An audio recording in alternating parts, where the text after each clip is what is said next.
Howdy everybody, Big Fatty Plus here. Welcome back to the BygMan Plays realMYST. Last left off, we had just finished the salinitic age. Now we're going to go to the mechanical age. First by reading the book, which is back here right there. Again, timestamp on the bottom if you don't want to listen. Before arriving in this age, I was determined that it would be a journey to a world very different from my previous adventures, and it was. The sky here was dark and grey, and incessantly displayed flashes of lightning in the distance. I met a very old man with a long beard and hair that hangs to his waist. He is very feeble and has trouble even moving. This man has obviously been through very many things in this strange world, and I have learned many things from him. He has told me an interesting story of this world's history. Years ago he told me there was a beautiful city that rose up out of the water. It housed many people inside its walls, and its people had everything they wished for. The city was surrounded by 3 high hills, which rose higher than the city. On the east hill of the city rested a large lookout post. The people of the city had constructed the post, expecting visitors to arrive from the east. The people had no means of traveling on the water, which forced them to merely wait for a friend or foe.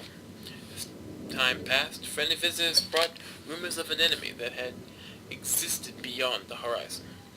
The people grew fearful, yet nothing happened. One day the usually sunny sky became as dark as night, and black ships appeared on the horizon. The lookout post attempts at peace were burned to apologize. The lookout post's attempts at peace were turned away, and the sentries there were easily overwhelmed. The ships continued to wreak havoc on the city, apparently destroying everyone and everything. After the foundations of the city were destroyed, the city sunk deep into the ocean, and only the lookout post remained. The black ship sailed away. The man continued to say that 8 people had hidden and managed to survive through the attack. In the 9 years since the attack, 2 of the survivors had died. He also said that it was rumored that 10 years from the attack, the enemy would return to finish the destruction they had started so long ago. I have decided, since hearing the man's story, it would be admirable to save this civilization and stop this enemy's plan of destruction. I am excited about the adventure that awaits me, and an idea has sparked in my mind to provide the needed defense for these people. I met the remaining survivors today and have begun to work on a plan for protection. After a short absence, I have returned to this age with my 2 sons. They have, as of yet, traveled rarely with me, and they are understandably excited to be here. They have grown considerably since Evidence, and it is already obvious to me that they will be a great help this time, instead of the nuisance they have been in the past. All 3 of us, along with 4 of the healthier survivors, began construction today. We are building upon the city's ruins, which will provide a perfect foundation for our fortress. My sons have been spending much of their spare time on the South Island, where most of my materials are stored. I am very pleased with their intelligence, and their creativity is refreshing to see as they work on some small projects of their own. It has been over 4 months now, and construction is going well. My sons love the world except for its grey sky. They detest the grey sky and tell me many times they wish the sky here were like the blue sky in Myst. The old man I first talked to tells me that the enemy's due in 4 months. I feel we will be ready when the time comes. The man reminds me of Emmett in many ways, and I often wonder how Emmett and his people are doing. It has been 6 months of work, and we have finally finished the fortress. It rests between the 3 hills, which are now only islands due to a rising water level that the people experienced after the attack. Inside the fortress I have designed a most intriguing device. It makes use of a technology called holography. I began experimenting with my visits to Aspermere. It will be working in a couple of days after I compensate for some small miscalculations. This holographic device will enable the survivors to learn to use the fortress. The enemy is due to come soon, and I trust the fortress will provide, and there's the fortress for you, is sufficient protection for all of us.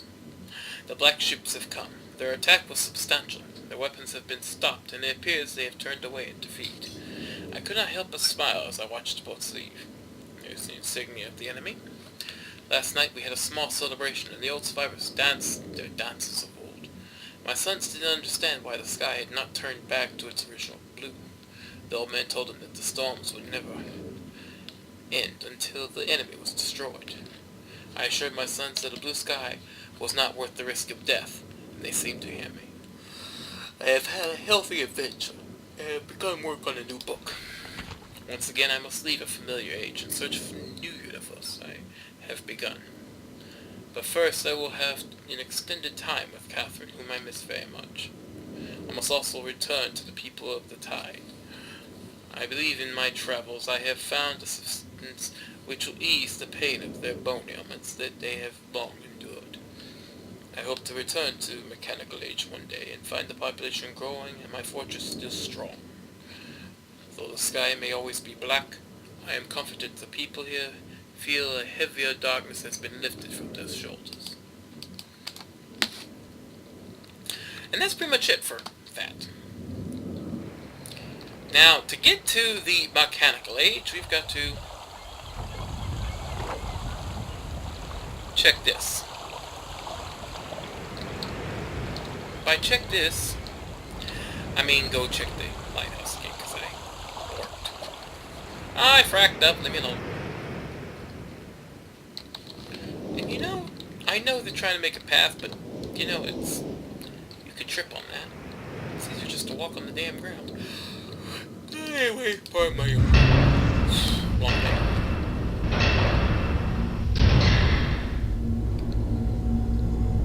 We go back to the lighthouse.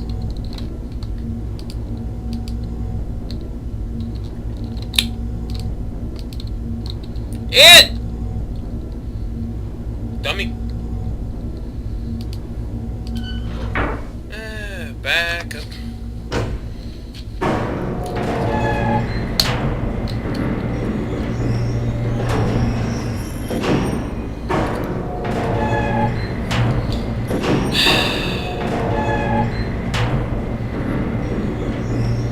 I do believe this is the last time we'll have to use this lighthouse. And we look out, and of course, yes, it's aimed right there.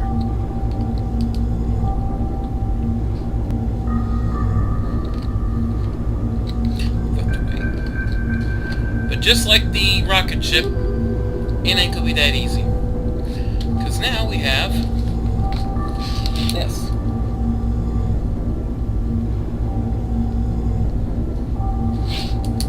A time and a set of numbers. Now you're probably wondering, okay, what the hell is that for? Well, you remember there being a clock tower on this island?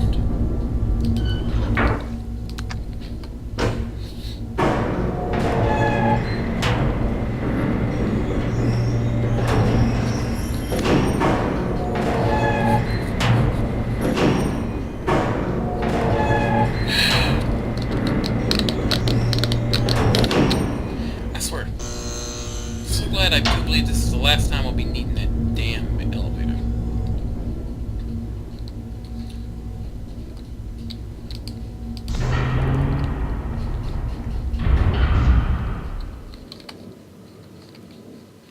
Alright, now that we have that, we simply mosey... Oh! Butterflies! Again, I just love all the little extra touches I did. But now we move over to here, and clock tower missed out the ocean for some stupid reason. But now we have this. See, we have to manipulate this for a time. This is hours, this is minutes. Simple. Oh, alright.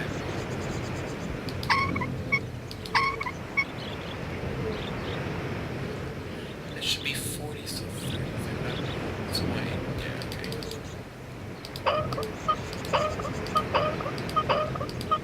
Come on. And that should be the time.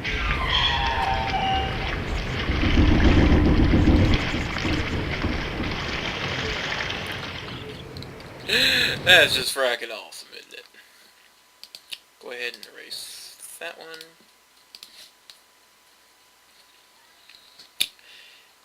And then we'll move ahead here. And now, we can turn that on. We can't get in. Nope. There we go. That was going to be a problem for a second. Now here comes the fun part. You remember the 221? Yes, we have to manipulate these weights here, these levers, to get that to say 221. That's a combination. Now this here is, if I believe right, the reset one. So we have to...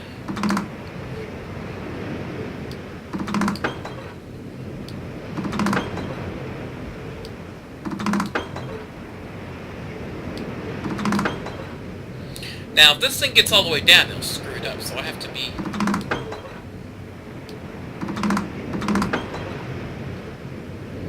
Yeah, it's here.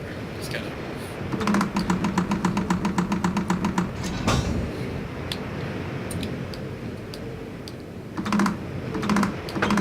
No! Fuck!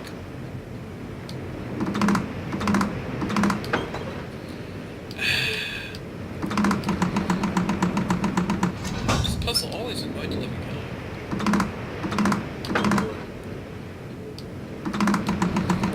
I think what I should do is... Okay, no. It's not that hard, really.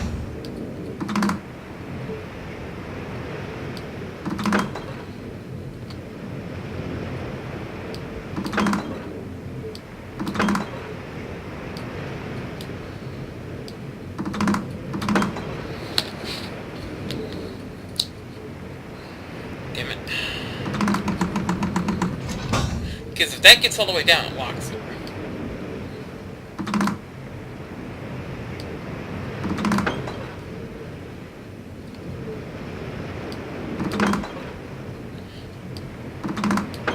Ah, damn it. I should have just held it. Come on, you son of a...